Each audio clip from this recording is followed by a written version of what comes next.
कौन सा चैप्टर है? 6 7 चैप्टर है ना। इसका क्या नाम है? इसका इंटीग्रल समाकलन। समाकलन।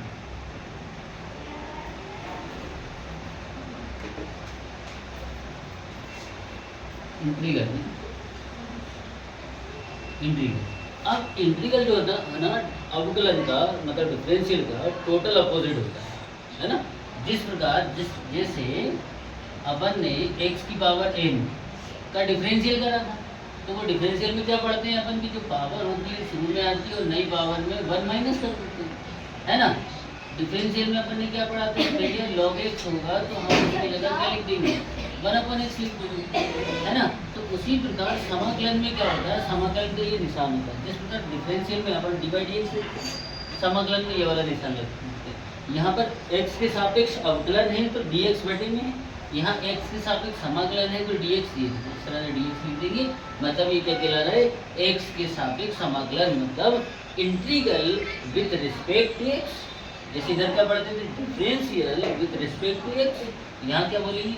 Integral with respect to x, है ना। अब x to the power n, differential में क्या होता था? पावर माइनस होती थी, इंटीग्रल में पावर माइनस नहीं होती है, पावर प्लस होती है। जो डिफरेंशियल में पावर शुरू में आती थी तो नई पावर में एक 1 माइनस करके लिखते थे। इंटीग्रल ठीक अपोजिट बोला हमने, यहाँ पर पावर प्लस होगी तो जो पावर प्लस होगी वही पावर नीचे भी आएगी, है ना। अब बेसिक बातें ये भी बता देते हैं कि इंटीग्रल में कोई भी पद, कोई भी टर्म ज़ीरो नहीं होगी, कोई भी टर्म ज़ीरो नहीं होगी, ठीक।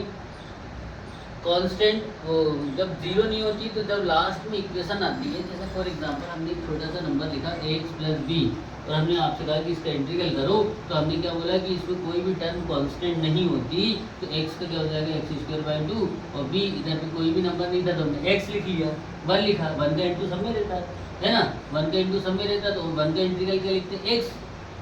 अब यहाँ पर x² आ गया, यहाँ x आ गया। अब इक्वेशन कैसे कहते हैं? इक्वेशन कैसे कहते हैं? जिसमें वेरिएबल भी और कांस्टेंट भी, कांस्टेंट से मिलकर इक्वेशन बनती है। तो अपन इस इक्वेशन को इस तरह से कंप्लीट करेंगे, है ना। तो इसमें कोई कांस्टेंट टर्म तो बचे ही नहीं। इंटीग्रल में क्या होता है? इंटीग्रल में कोई भी टर्म कांस्टेंट नहीं बचती, इसलिए अपन उसको कंप्लीट करने के लिए हम सी लगा देते हैं। इसे क्या बोलते हैं? कांस्टेंट।